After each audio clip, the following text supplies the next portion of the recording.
My name is Robert Olupot. I work at Uganda Wildlife Education Centre as a zookeeper. I've been in this for 6 years now, and I think I can speak about wildlife in the country. Well, usually in most parts of the world where you always find wildlife, there is always a conflict between human and wildlife. Wherever you always find human beings and wildlife, expect always a conflict. So many times people invade the national parks, the wetlands, the forests, where these animals actually are taken as their homes. For them, they always go there for some other resources. Yes. And you know what happens? They end up displacing these animals from these natural habitats of theirs, and in so doing, they always cause problems to the wildlife. People end up, poisoning these kind of animals. Like it happened one time in western part of the country. The lions were poisoned and we lost 11 lions at once. What a loss for the country and the global world as well. Well, what we do here at UWEC majorly is that we give these animals sanctuary. We always go intervene, rescue them to our facility, do rehabilitation and quarantine. Then after some time, we can always let them back to the wild if they can make it anyway. Yes, so just right in front of us, I have Roland, a volunteer from the United States. We normally do work with these volunteers. They normally come here to give a hand in funding these animals. She works with me, and we are really doing well. We do have some challenges we counter. It's quite expensive via feeding.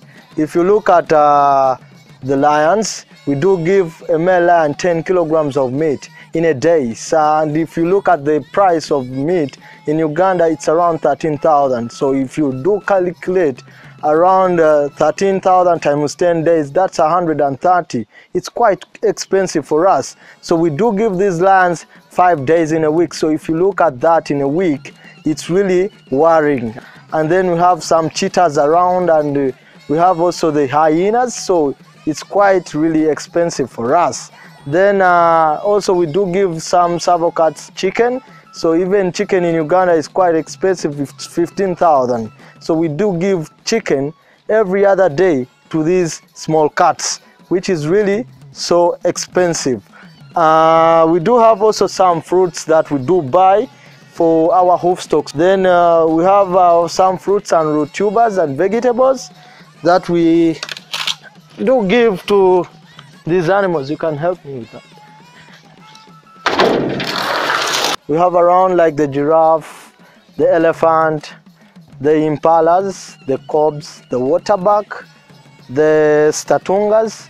We do give them this, the eggplant. In cases here, or our workers, our staff, they face a problem of hard work. Since they are very few and we have limited funds, we can't employ more workers. So we have few workers, and yet there is a lot to do, because mainly we do the rescues. We rescue the orphaned, the injured, and maybe we confiscate other animals from hunters, illegal hunters. So when we bring here animals, they can be actually very, very many, and we have to take care of them. We have to do the veterinary work. We have to do the casual work. We have to clean up for animals, the feeding, a lot of work here, and we have limited staff. Actually, in zoo settings, the most expensive item is animal drugs. And again, there are challenges that also animals face here. They don't get enough food. We just give them average food since we don't have enough funds. And actually, most of our animals here also face a problem of space. We have limited space, and yet they hunt a variety. We want them to feel like they are in the wild. This is captivity. We want them to feel like they are in the wild, and yet we have limited space. And there are some animals that cannot stay in one exhibit as we do, like lions. You know, a male lion, they want their hierarchies. It takes its own territory among other female lions. And here we have 2 male lions, and they're in one exhibit. That is very dangerous because they might get issues. They might keep fighting. So we are looking at expansion. We want to expand our exhibit. We've always faced a problem here of cough among our chimpanzees, and also flu and tuberculosis and other diseases that I might not mention.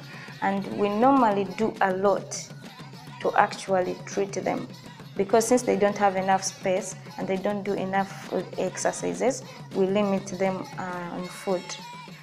We give them some starvation days for them to do exercises. But still, we have got issues when we have got these animals, because some of them come when they're critically injured. Some come, when they're so frail, they need some good kind of intervention. The main suffering out there in the wild. So there are a number of issues which affect wildlife in the country and region at large. One of them is poaching. People still believe that they can get fortunes out of this wildlife. Many times we've lost a lot of elephants and even rhinos to poaching, simply because they need ivory. Like now, we don't have rhinos in the country, and we spent about, if not 20 years, not having any in the country, simply because our own rhinos here we killed to extinction, simply because some races believed that horn was an aphrodisiac out there. Yeah. So we're actually appealing to everyone who can actually afford to give us a hand in this struggle, because we intend to save the wildlife for the next generations. Please, if you can afford in any way, you can support wildlife. You can pay visits to national parks. You can pay visits to areas like Uwek. True. You can come and engage in some discussions with us. If you'll be having better ideas, probably to improve on how we take care of the animals, you can do donations. All these kind of things can ensure that our animals will be set to live.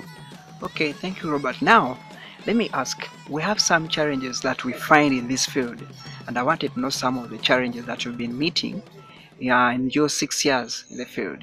And after, I would like you to give me even some of the solutions. How have you tried to avoid the challenges that you're finding in the field of wildlife?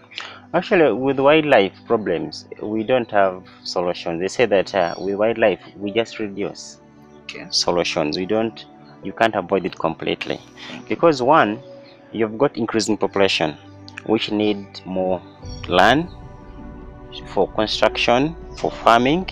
So what happens, they actually end up encroaching on natural resources, which are natural homes for these animals. You get it? Yeah, I'm getting it. So it's quite difficult to say that maybe let's stop producing so that maybe our wildlife can stay intact. Yes. That one, we just have to probably see how we can live in harmony with wildlife which we're having.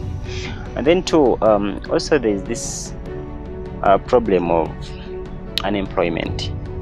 So many people actually can accept as little money as, I don't know how much, to maybe kill a lion. Maybe there's some kind of motive. Maybe some people are funding them somewhere, maybe to kill like an elephant. So those are all kind of things which actually are so difficult. So right now, like in Uwek here, we've got problem of space, because as I said earlier, we do rescue animals from all walks of life. Some are babies, some are orphaned, some are accidented, some are injured. So when we bring them here, of course we don't refuse them to come here, because our target or our goal is them to live and go back to the wild. So once they arrive here, you find that we've got limited spacing at the hospital where we receive these animals from. Yes. And of course they keep coming. You get it? Now what happens is, many times they get congested, and instead of actually being a hospital where they could get medication, instead they might even get more sick because of the spacing problem. Or at times we end up keeping them in some unworthy kind of conditions, simply because there is no facility expansion to cater for the incoming ones. Say for example, the northern white rhino is almost extinct. We just have like 2 or so left in the whole world, meaning in time from now they'll be declared extinct in our own era. So sad story. And then it's actually very annoying for us to read that this bird is extinct, this animal is extinct, this animal is almost extinct in our own generation. At least we are not badly off. We could be able to save this wildlife from going into extinction.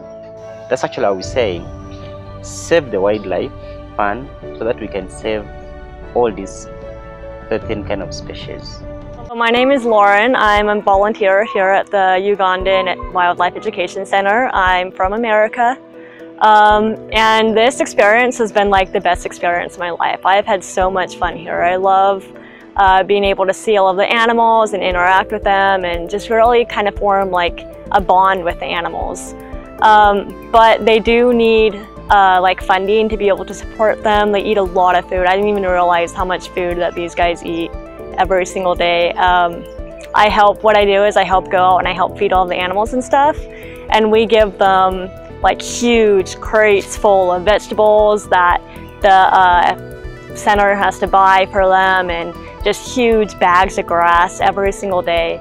And that costs a lot of money. So the center, it needs funding to be able to support these animals and the medications that they need. They're so beautiful and wonderful, and just a really good organization that's taking care of these endangered animals and providing education to the people about like what kind of these kind of animals and how they live and stuff.